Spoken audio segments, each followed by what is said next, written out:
आइए बच्चों, वही स्वागत है आपका। तो आज का पहला लेक्चर लेते हुए किसका भला, गैस करो। P block elements, lecture 1। और यहां हम क्या पढ़ने वाले हैं? बेसिक्स पढ़ेंगे, यानी पेरियोडिक प्रॉपर्टीज के बारे में यहां पर पढ़ेंगे। अब देखो, बड़ा मजेदार चीज देखें भैया। आप लोग कई कहते हैं ना कि सर 11th का कब होगा, और मैं बार बार कहता हूं इसमें लिंक होता चला जा रहा है, देखते जाओ। अब यहां पर एक चैप्टर लिंक हो जाएगा, पेरियोडिक क्लासिफिकेशन। बॉन्डिंग देखा था जब हम ये कर रहे थे कोऑर्डिनेशन कंपाउंड, तो बॉन्डिंग का लिंक हुआ था, टाइप्स ऑफ बॉन्ड पढ़े, वीबीटी पढ़ी, है ना। और इस तरह से चले उसके अंदर। यहां पर बेसिक्स पढ़ेंगे तो पेरियोडिक प्रॉपर्टी यानी पेरियोडिक क्लासिफिकेशन ऑफ एलिमेंट के चैप्टर का इसमें जिक्र आएगा। अब वो कैसे आएगा और कैसे पढ़ेंगे, आइए जरा समझते हैं। देखो बेटा, ग्रुप 15 यानी जब पी ब्लॉक की बात करते हो तो 12th में ग्रुप 15, 16, 17, 18 ये चार ग्रुप आप देखते हो। दो आपने 13 और 14 11th में देखे थे। जनरली देखा जाए तो ये अलग अलग ग्रुप नहीं है, प्रॉपर्टीज का एक सीक्वेंस है जो चलता चला जा रहा है। संडे तक इसको भी हम खत्म करेंगे। मेटलर्जी का मैंने आपको बता ही दिया, दो लेक्चर रह गए हैं, एक में बचा हुआ मेटलर्जी का पार्ट और एक में एनसीईआरटी के सवाल। और इधर पी ब्लॉक चलेगा भैया। आज बेसिक हो जाएंगे, कल हम ले लेंगे ग्रुप 15 और 16, और परसों ले लेंगे 17 से 18। बस बल्ले बल्ले। फिर उसके बाद D and F block element, Saturday को भी एक लेक्चर हो सकता है, फिर संडे को एक long lecture D and F के ऊपर आएगा। ठीक है जी, उस हिसाब से फिर आगे चलते जाएंगे। और डेफिनेटली जो जो बचेगा वो मंडे से डालूंगा, लेकिन मंडे से रिविजन सेशन में शुरू कर दूंगा, यानी सॉलिड स्टेट के साथ। अब की जो रिवीजन होगा उसमें प्रीवियस क्वेश्चन होंगे, टॉपिक फिर से एक बार रिवाइज कराऊंगा, सारे प्रीवियस क्वेश्चन होंगे, और उसी के साथ फिर सॉलिड स्टेट का जेई का सेक्शन आएगा, और आपके डीपीपी जो अटके हुए हैं वो भी आपका मैटर सॉल्व हो जाएगा। ठीक है, तो यानी सॉलिड स्टेट जो मंडे से आपका रिवीजन शुरू होगा, तो सॉलिड स्टेट बोर्ड के हिसाब से भी आएगा प्रीवियस क्वेश्चन रिवीजन के साथ, जेई के हिसाब से भी आएगा और नीट के हिसाब से भी आएगा। तो बस उस हिसाब से आपका रिवीजन का एक पैटर्न बन जाएगा। तो बेसिक्स बच्चे देखो, तो पीरियोडिक प्रॉपर्टी में सबसे पहले आएगा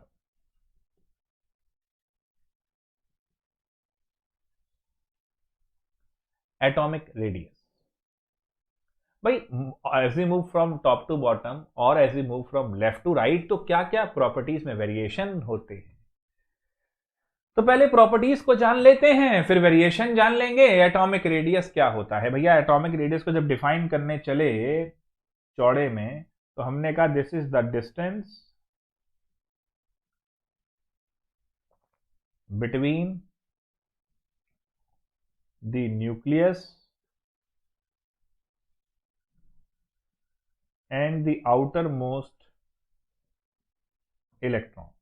nucleus and outer most electron के बीच में जो डिस्टेंस है उसे एटॉमिक रेडियस कहते हैं। कुछ लोग शेल कहते हैं, पर बेटा शेल का अपना वजूद वैसे ही नहीं।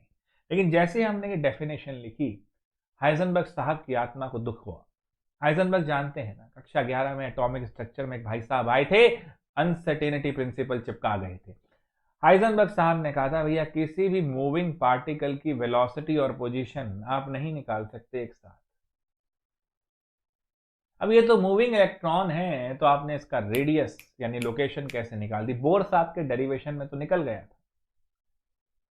जब बोर साहब का आप पढ़ते हैं, उसके डेरिवेशन को देखते हैं, तो उसके हिसाब से तो रेडियस निकल जाती है, वेलोसिटी भी निकल जाती है। इसी बात पे तो भाई साहब हाइजेनबर्ग साहब किलस गए थे।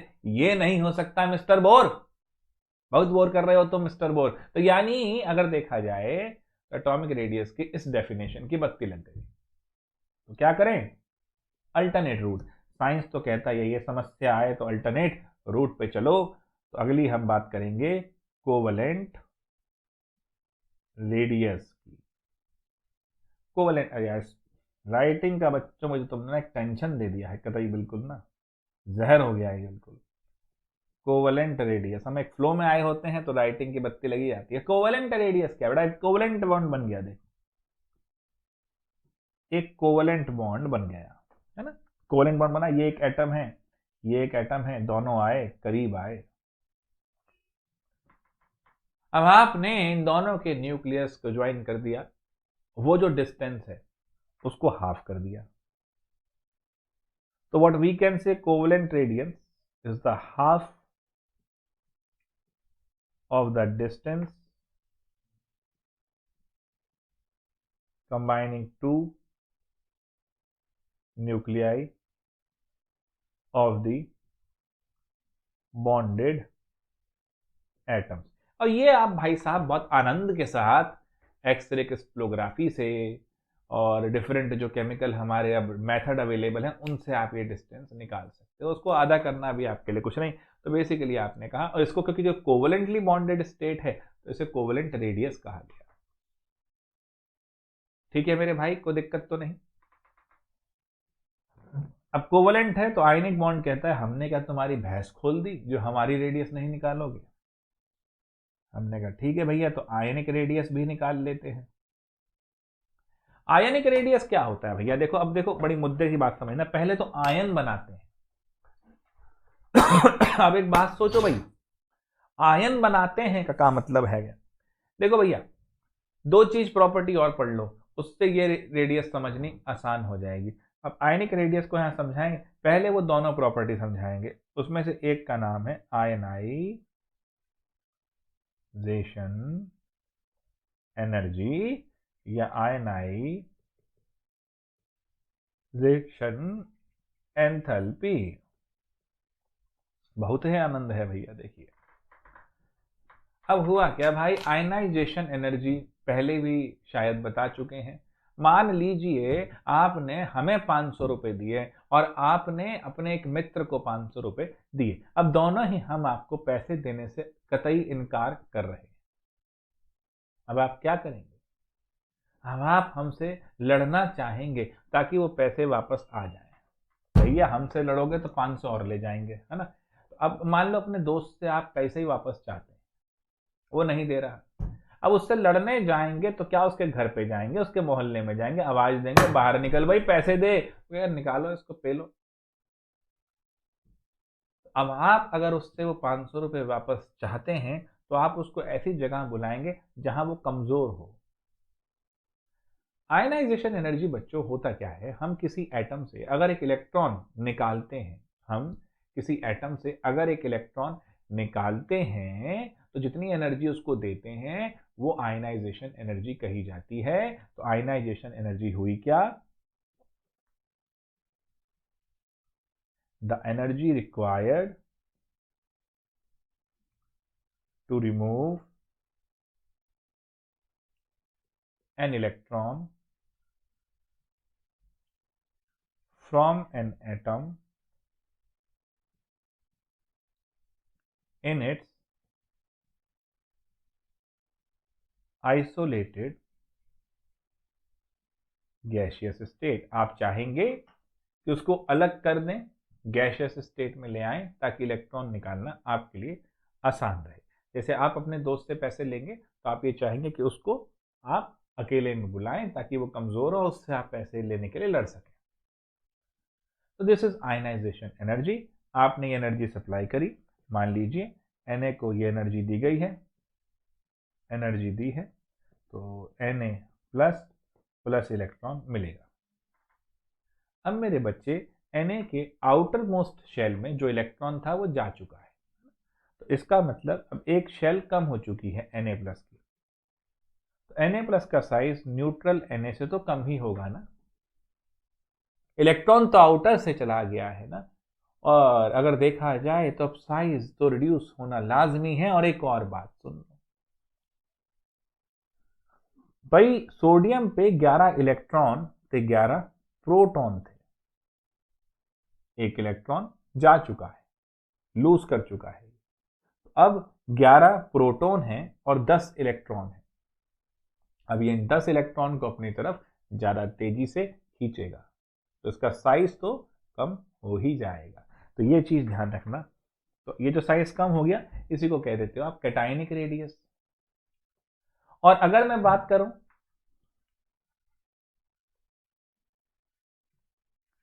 इलेक्ट्रॉन गेन एंथैल्पी की ऑलरेडी समझाया, फिर समझाते हैं, उसी एग्जाम्पल से समझाएंगे ताकि जो है आपको याद रहे।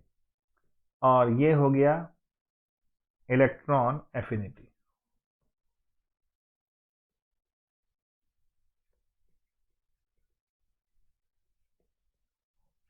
एक ही चीज है, दो नामों से बुलाते हो भाई।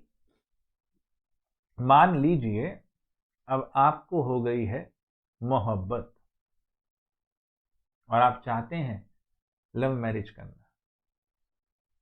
आप हमसे आके कहते हैं हम हैं आपके चाचा और रहते हैं भाई हरियाणा में। अब ये ना चालता भाई, लट्ट वट्ट पड़ जाएगा, जिन्ना नहीं है कि, तो मतलब क्या हुआ, हम खिलाफ हैं इस तरह की हरकतों के। बट आपकी मोहब्बत भी बहुत तगड़ी है, आप चाहते हैं कि आप शादी जरूर करें। तो मेरे बच्चे अब क्या होगा, आपको हम सबकी रिपल्शन को बर्दाश्त करना होगा। आपको हमारे इस रिपल्शन को बर्दाश्त करना होगा, आपको एनर्जी लूज करनी होगी। हम बोलेंगे भाई जा जायदाद से बेदखल करा, तो इसका मतलब एनर्जी लूज कर रहे हो भाई। बट अगर तुम्हारी मोहब्बत सच्ची है, शिद्दत है उस मोहब्बत में, तो तुम कुर्बानी देने को भी तैयार हो जाओगे। तो ऐसे ही अगर मैं क्लोरीन की बात करूं तो क्लोरीन के हैं 287, आउटर मोस्ट शेल में 7 इलेक्ट्रॉन।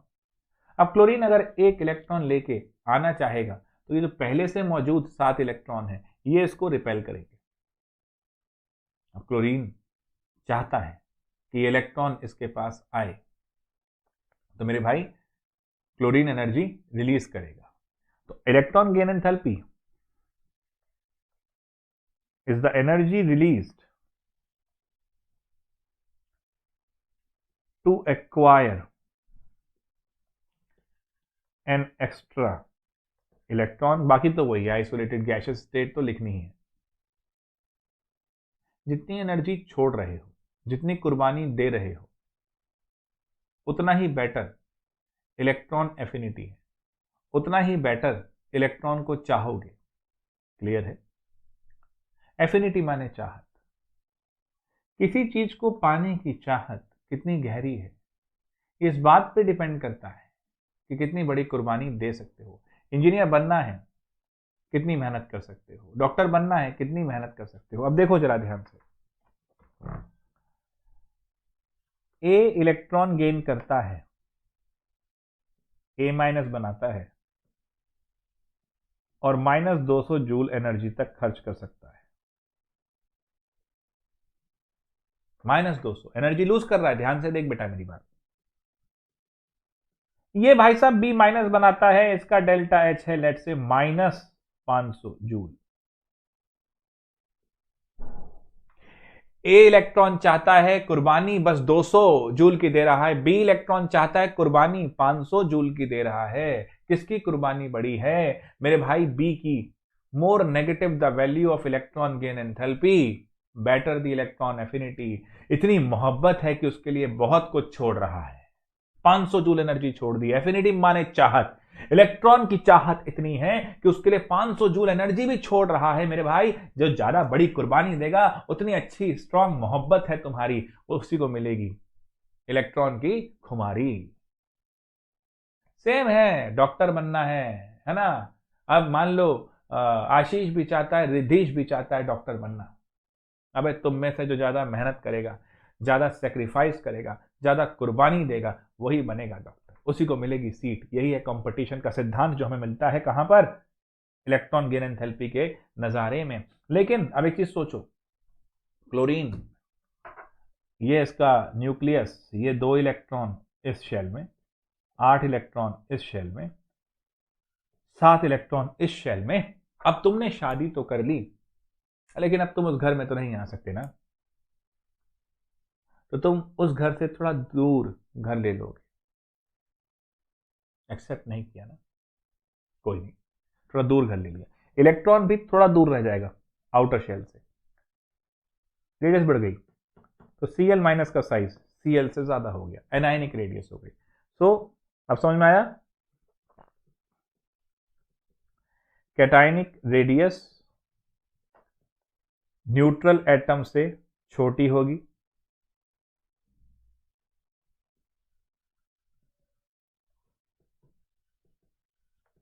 और anionic radius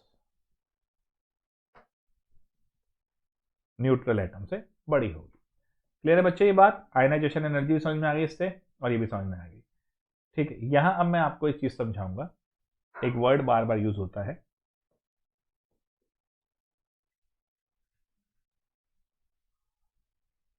effective nuclear charge. बड़ा कमाल का है।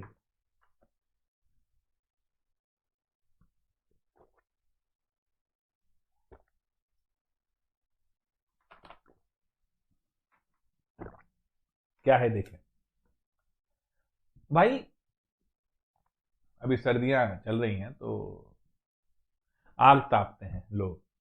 तो जो उस आग के सबसे पास होता है, जो पहली लेयर, पहली सर्कल में बैठा होता है, उसको तो बढ़िया हीट मिल रही होती है। जैसे जैसे पीछे जाते हो, ये जो हीट है, ये जो गर्मी है, ये कम होती जाती है। सन के चारों तरफ चक्कर कौन लगा रहा है भैया? मरकरी, बुध ग्रह। तो सबसे ज्यादा हीट तो वही ले रहे हैं ना। वैसे ही एक चीज सोचिए, एक साहब आए, मिस्टर स्लेटर, और उन्होंने चिपकाए रूल जिन्हें कहा जाता है स्लेटर्स रूल। ध्यान से सुनना, बहुत जबरदस्त चीज है ये। तो मेरे भाई, इन्होंने ये कहा जैसे सोडियम है, सोडियम के न्यूक्लियस में 11 प्रोटॉन है। फिर आती है पहली शेल जिसमें 2 इलेक्ट्रॉन है। फिर आती है दूसरी शेल जिसमें 8 इलेक्ट्रॉन है। और फिर आती है तीसरी शेल जिसमें एक सिंगल इलेक्ट्रॉन है। जितनी एनर्जी ये फील कर रहा है, उतनी क्या ये इलेक्ट्रॉन भी कर रहा है?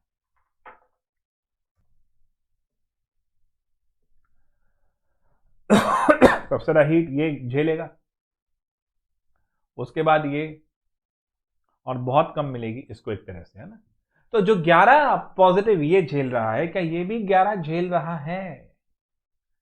स्लेटर साहब ने इसके लिए एक मेथड बनाया, और बड़े ध्यान से देखना नेचर किस तरह रोल प्ले करती है, ये समझ में आ जाएगा। स्लेटर साहब ने एक रूल बनाया।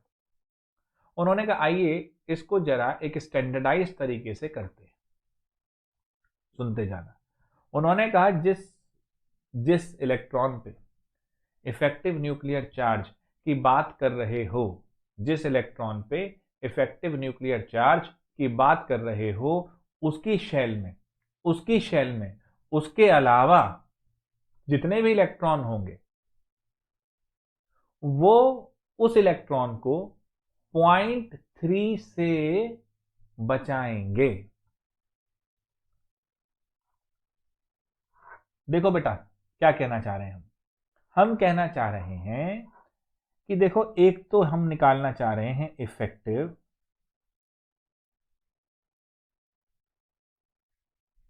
Nuclear charge.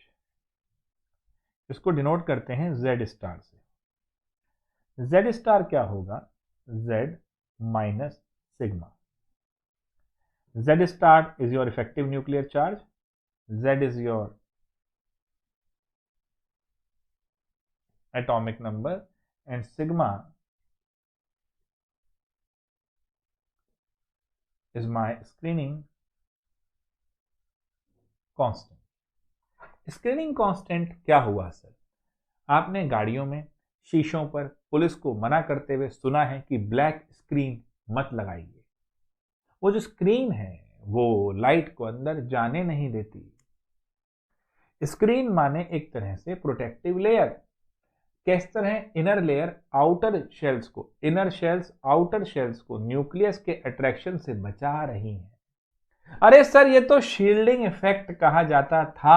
हाँ जी, इसी शील्डिंग इफेक्ट को हम कहते हैं स्क्रीनिंग इफेक्ट, है ना। सो बेसिकली अगर हम देखें यही, और कितना बचा रहे हैं, मैथमेटिकली कितना बचा रहे हैं ये देखा जाएगा, इसको कहते हैं स्क्रीनिंग कांस्टेंट। तो ध्यान से देखिए, शील्डिंग इफेक्ट और कहा जाता है स्क्रीनिंग इफेक्ट, शील्डिंग इफेक्ट और कहा जाता है screening effect. So this is what,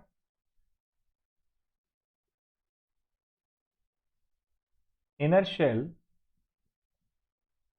protects outer shells from nuclear attraction, जो ना कर पाए उनका पुअर शील्डिंग फिर, है ना। तो बेसिकली इसका मैथमेटिकल निकालेंगे, देखो यही तो होगा, मैंने आपसे बोला ना, यहां तक कितना पॉजिटिव चार्ज फील कर पाओगे ये डिपेंड करेगा इन दोनों ने कितना बचाया, इन दोनों ने कितना प्रोटेक्शन दिया। तो अब आप देखिए ये चीज होगी, तो ये स्क्रीनिंग कांस्टेंट कहा जाता है। क्या कहते हैं बच्चों उसको? Screening constant. अब how to find out screening constant, अब उस पर ध्यान दो। मैंने आपसे कहा था कि अल्टीमेट शेल, अल्टीमेट शेल का मतलब हुआ जिस इलेक्ट्रॉन की बात कर रहे हो, जिसपे इफेक्टिव न्यूक्लियर चार्ज देखना है, उसकी शेल में उसके अलावा कितने इलेक्ट्रॉन हैं, वो सारे इलेक्ट्रॉन उसको 0.3 से बचाएंगे। वैसे 0.35 है बट आप 0.3 लेके चलिए। तो अल्टीमेट शेल में जो है उनका स्क्रीनिंग कांस्टेंट कितना है, एक्सेप्ट द इलेक्ट्रॉन, यानी जिसपे आप देख रहे हैं उसके अलावा कि जितने भी इलेक्ट्रॉन है अल्टीमेट शेल में, उनका स्क्रीनिंग कांस्टेंट का फैक्टर होगा 0.3। उसके नीचे वाली शेल यानी पेनल्टीमेट,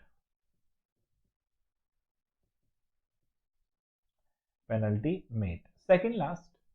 अरे ओवर के अंदर 6 बॉलें होती है ना भाई, क्रिकेट खेलते हो जब, जो 6th बॉल है वो लास्ट हो गई और 5वीं बॉल क्या हो गई, सेकंड लास्ट हो गई। तो पेनल्टीमेट शेल में जितने इलेक्ट्रॉन होंगे वो 0.8 से बचाएंगे, और उसके नीचे जितनी भी शेल होंगी ऑल अदर, उनमें जितने इलेक्ट्रॉन होंगे वो पूरा कंप्लीट प्रोटेक्शन देंगे। बात पल्ले पड़ गई, पूरा कंप्लीट प्रोटेक्शन देंगे। अब आइए सोडियम का निकालते हैं, ये तो स्क्रीनिंग कांस्टेंट हुए।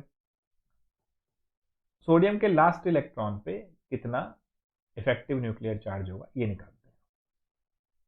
तो पहले सिग्मा निकालते हैं।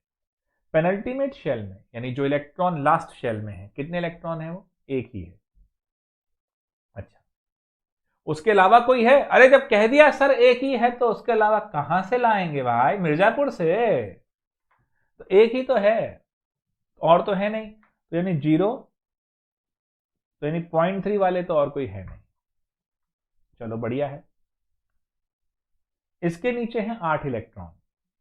देखो इसलिए ये एक इलेक्ट्रॉन था, मैंने कहा था ना जिसपे निकाल रहे हो उसके अलावा गिनना, तो ये एक इलेक्ट्रॉन था, इसके अलावा कितने हैं? 0, तो यानी 0 इंटू 0.3 प्लस 8 इलेक्ट्रॉन है पेनल्टीमेट में और वो 0.8 से बचाते हैं, 8 इंटू 0.8 प्लस 2 इलेक्ट्रॉन है इनके अलावा। अब इसके नीचे जितनी भी शेल होती उसमें जितने भी इलेक्ट्रॉन होते उनको हम 1 से मल्टीप्लाई कर देते। तो अब मेरा कितना निकला? 0 तो 0 ही रहा, 8 तो ये 6.4 हो गया और ये +2 हो गया, तो मेरा सिग्मा निकल के आ गया 8.4। ठीक है बच्चों, तो सिग्मा आ गया 8.4। तो अब मुझे निकालना क्या था? Z star. तो माई Z स्टार विल बी 11 क्या था? Z माइनस 8.4 कितना आ जाएगा भाई? 2.6। देखा, ये तो भैया 11 पॉजिटिव फील कर रहा था, ये 2.6 ही फील कर रहा है पॉजिटिव का, बाकी उन्हें प्रोटेक्शन से बचा लिया। अब जरा पोटेशियम का निकालो,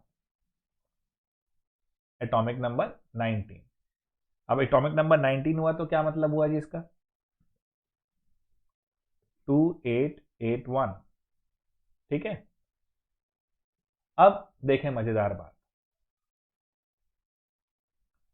पेनल्टीमेट शेल में कितना, सिग्मा निकाल लो पहले, एक ही इलेक्ट्रॉन है तो 0 ही रहा, प्लस ये 8 इंटू 0.8 और ये 10 है तो 10 इंटू 1 तो 6.4 प्लस 10 दैट इज 16.4। हाँ या ना, बड़ा आसान है ना भाई साहब, कुछ भी नहीं था। ये पेनल्टीमेट, ये सॉरी, ये अल्टीमेट, ये पेनल्टीमेट और बाकी 10। अल्टीमेट शेल में जिस इलेक्ट्रॉन पे निकालना चाह रहे हो उसके अलावा जितने इलेक्ट्रॉन होंगे उन सबको मल्टीप्लाई करेंगे 0.3 से।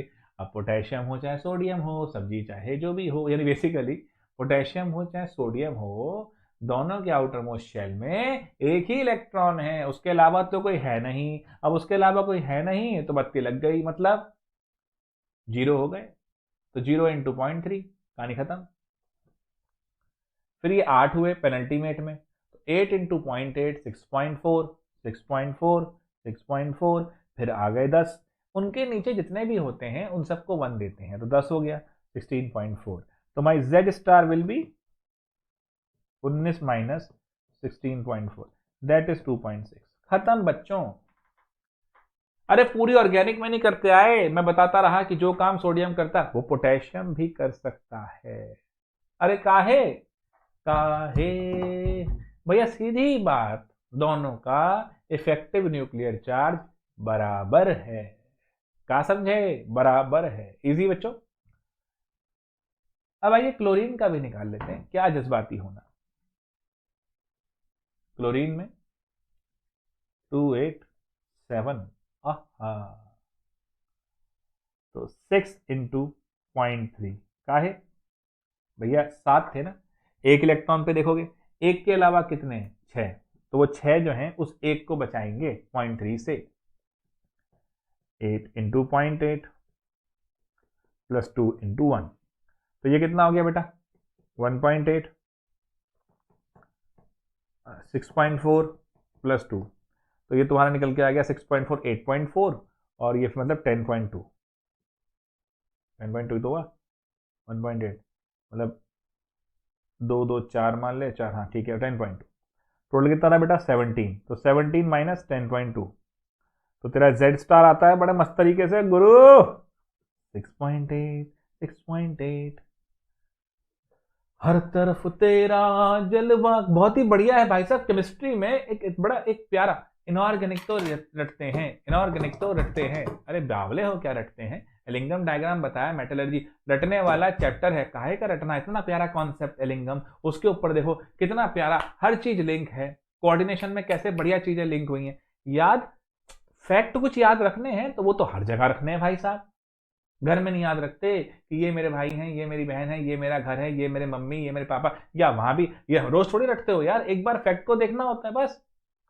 तो देखो उसको 6.8 निकला। अब देखो जलवा क्या है, सोडियम आया, कलर लेते हैं अलग अलग, सोडियम ये हम पिंक लेंगे, सोडियम आ गया प्लस लेके, इस पे ये 2 इलेक्ट्रॉन,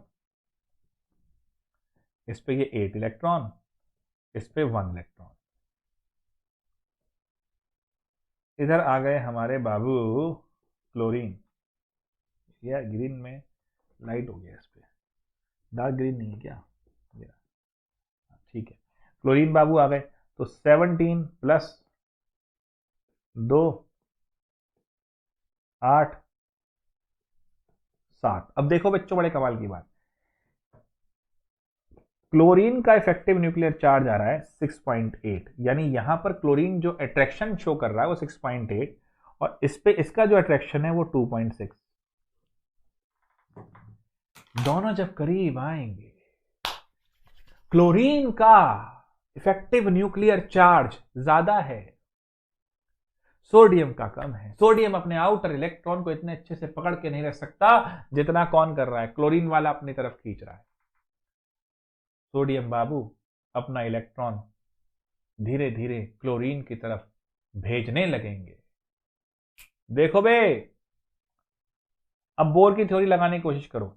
इलेक्ट्रॉन आउटर से इनर जा रहा है क्लोरीन के लिए, इलेक्ट्रॉन आउटर से इनर जा रहा है, इलेक्ट्रॉन ये वाला जो है ये आउटर शेल प्योर शेल है, क्लोरीन के लिए तो सोडियम की शेल बाहर की शेल है ना, उससे इलेक्ट्रॉन इसकी शेल में आ रहा है। इलेक्ट्रॉन आउटर से इनर आता है, एनर्जी छोड़ता है। देखो कितनी बढ़िया लिंकिंग है, दिमाग लगा बेवकूफ, दिमाग लगा, कितनी बढ़िया लिंकिंग है। एटॉमिक स्ट्रक्चर में क्या कहा गया था, इलेक्ट्रॉन इनर से बाहर जाएगा, इलेक्ट्रॉन इनर से आउटर जाएगा, एनर्जी गेन करेगा, इलेक्ट्रॉन बाहर से अंदर आएगा, एनर्जी लूज करेगा। देख सेम बात हो रही है NaCl जब बन रहा है नेचर में, देख आंखें खोल, कब तक रखता रहेगा। यहां से ये इलेक्ट्रॉन जो सोडियम का है, एक्चुअली सोडियम का जो सबसे इफेक्टिव न्यूक्लियर चार्ज की बात करते हैं वो 2.6 है, क्लोरीन का 6.8 है। निकाल लिया आपने बाय अप्लाइंग स्लेटर्स रूल। तो क्लोरीन अपनी तरफ खींचने की कोशिश कर रहा है, अपनी तरफ खींच रहा है तो एनर्जी लूज कर रहा है मेरे भाई। ये जो एनर्जी लूज कर रहा है, यही एनर्जी सोडियम के लिए क्या हो रही है, सोडियम का इलेक्ट्रॉन इनर से आउटर जा रहा है।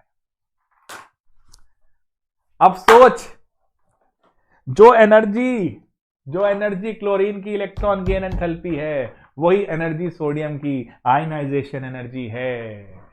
देखा नेचर कितनी बैलेंस बनाती है, और कहते हैं एनर्जी कंजर्वेशन है। यही आनंद है बच्चों, यही मजा है। जो देखो क्लोरीन का इफेक्टिव न्यूक्लियर चार्ज बढ़िया था, आनंद आ रहा है बिल्कुल, डूब जाओ डूब जाओ। देखो क्लोरीन का इफेक्टिव न्यूक्लियर चार्ज ज्यादा था, अपनी तरफ इलेक्ट्रॉन खींचने के लिए उतावला था, उसने अपनी तरफ खींचा, उसके लिए इलेक्ट्रॉन आउटर से इनर आ रहा है, वो एनर्जी छोड़ेगा। जब वो एनर्जी छोड़ेगा तो ये कौन सी एनर्जी है, ये एनर्जी है इलेक्ट्रॉन गेन एंथैल्पी। कौन सी है बच्चे, इलेक्ट्रॉन गेन एंथैल्पी।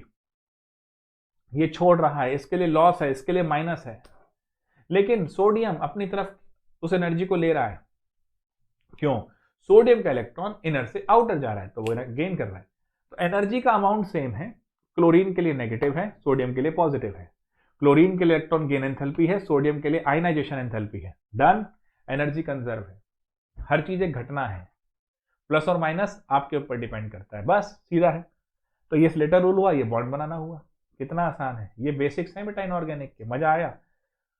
और यहां आपने बेसिकली देखा जाए तो atomic radius, covalent radius, electron gain enthalpy, ionization energy सब देख ली। अब आ जाइए मजे से, इलेक्ट्रोनेगेटिविटी देख लीजिए।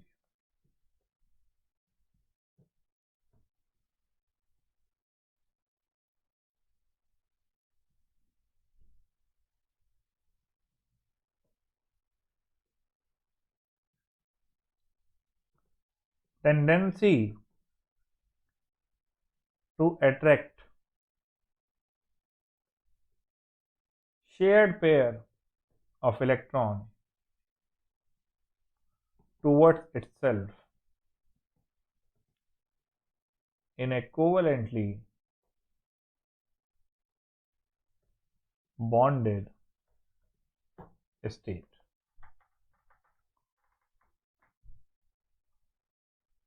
अब HCl का बॉन्ड बना, ऑर्गेनिक में बहुत पढ़ रहे थे ना इसको, इलेक्ट्रॉन बीच में होने चाहिए, बट इसको अपनी तरफ खींचता है, स्लाइड नेगेटिव स्लाइड पॉजिटिव, वहां हम पढ़ ही चुके हैं, कोई खास बात नहीं।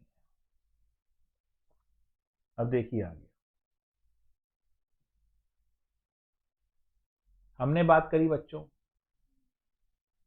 शील्डिंग इफेक्ट की।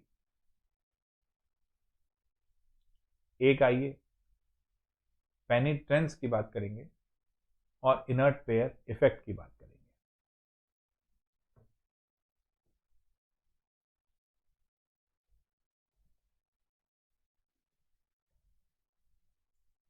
एस का साइज छोटा है, पी का बड़ा, डी का बड़ा, एफ का बड़ा। एस को न्यूक्लियस अपनी तरफ ज्यादा बेटर तरीके से खींच सकता है। क्यों, अमा यार चक्कू पहना होगा तभी तो तुम्हें पेट में मार सकता हूं, चक्कू ब्लंट होगा तो कहां मार सकता हूं, पेनिट्रेट कर ही नहीं पाएगा। महीन होगा, बारीक होगा, चक्कू नहीं होता, बारीक करते रहते हैं, साइकिल में बैठ के चक्कू पे धार लगाते रहते हैं, आपने देखा होगा कुछ लोग, तो वो तभी तो पेनिट्रेट करेगा। पेनिट्रेट मतलब चीरता हुआ निकल जाना। अब देखिए एस का साइज छोटा है, न्यूक्लियस उस पर इंपैक्ट तो उतना ही लगा रहा है, तो गोली की माफिक न्यूक्लियस के करीब होगा। इसका मतलब क्या है, जैसे जैसे इफेक्टिव न्यूक्लियर चार्ज बढ़ेगा, S उतना ही न्यूक्लियस के करीब आएगा।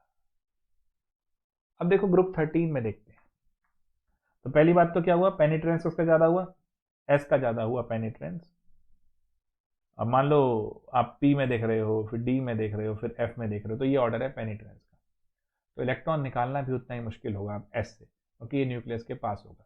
इसी वजह से हम पढ़ेंगे अब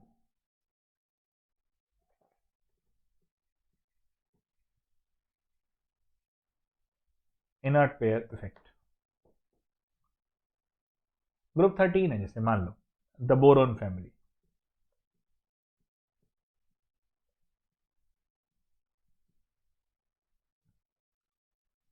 अब बोरोन फैमिली में ये भी नाइट्रोजन फैमिली में आ जाएगा, लेकिन यहां बेटर समझ लो। इन सबकी जो जनरल कॉन्फ़िगरेशन है वो NH2NP1 थी। जैसे बोरोन की क्या थी, 1s2 2s2 है ना, 2p1, 5 है ना। तो NH2NP1 NH2NP1 ऑक्सीडेशन नंबर इनको दिखाना चाहिए था +3, दिखा रहे थे थोड़ा, बोरोन दिखा रहा था। पर जैसे जैसे नीचे आ रहे थे तो +3 ऑक्सीडेशन स्टेट की स्टेबिलिटी कम होती जा रही थी।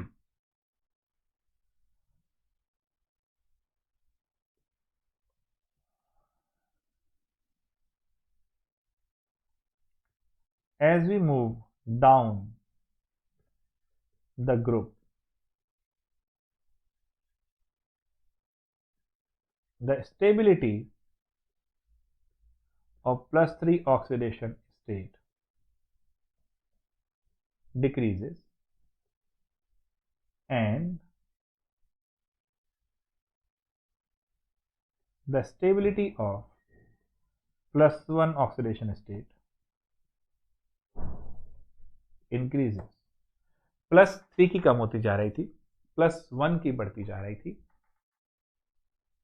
रीजन क्या रहा, देखो जैसे जैसे नीचे आए ना बच्चे, ग्रुप में नीचे आते गए, वैसे वैसे इफेक्टिव न्यूक्लियर चार्ज, क्योंकि भैया एटॉमिक नंबर तो बढ़ रहा है तो इफेक्टिव न्यूक्लियर चार्ज भी बढ़ रहा है, शेल भी ऐड होती जा रही, साइज तो बढ़ रहा है, कोई बात नहीं, साइज बढ़ रहा है तो उसकी वजह से इलेक्ट्रोपॉजिटिविटी बढ़ रही है, रिड्यूसिंग प्रॉपर्टी बढ़ रही है। इस बात को ध्यान से सुनो, तुम्हें सोचना है, आज का होमवर्क है ये। इलेक्ट्रोनेगेटिविटी कम हो रही है, आयनाइजेशन एनर्जी कम हो रही है ना, इलेक्ट्रॉन गेन एंथैल्पी कम हो रही है, ये सब कम हो रहे हैं as you move down the group. Top to bottom की बात कर रहा हूँ। इफेक्टिव न्यूक्लियर चार्ज बढ़ रहा है, एस ज्यादा क्लोज हो रहा है, किसकी तरफ, न्यूक्लियस की तरफ। साइज बढ़ने से आउटर मोस्ट शेल से तो इलेक्ट्रॉन निकालना आसान हो रहा है, बेसिसिटी बढ़ रही है, लेकिन एस न्यूक्लियस के पास होता जा रहा है, एस से इलेक्ट्रॉन निकालना कठिन हो रहा है। धीरे धीरे एस का जो इलेक्ट्रॉन है वो कहेगा नमस्कार बाबू, हम रिएक्शन ना ही करेंगे। मतलब एस के इलेक्ट्रॉन ने बॉन्डिंग में पार्टिसिपेट करने से मना कर दिया, क्यों, क्योंकि न्यूक्लियस के पास चले गए। अब इनसे इलेक्ट्रॉन निकालना कठिन हो गया, कठिन हो गया तो बॉन्ड कैसे बनाएगा भाई। अगर मैं अपने बेड पे सोता रहता हूँ, ठंड में सोफे पे बैठा रहता हूँ, उठता ही नहीं, पढ़ूंगा कैसे, रिएक्ट कैसे करूं, आलस में ही रहूंगा तो कैसे जाऊंगा, है ना, तो इनर्ट हो जाऊंगा। इनर्ट मतलब इनएक्टिव। तो धीरे धीरे नीचे आते हो तो एस के इलेक्ट्रॉन बॉन्डिंग में पार्टिसिपेट नहीं करते, इसी को बोलते हैं इनर्ट पेयर इफेक्ट। ये जो हुआ, ऊपर +3 था, नीचे +1 हो गया, क्योंकि दो इलेक्ट्रॉन जो एस में थे उन्होंने कह दिया हम बॉन्ड नहीं बनाएंगे। तो reluctance of s electron to take part in chemical bonding is called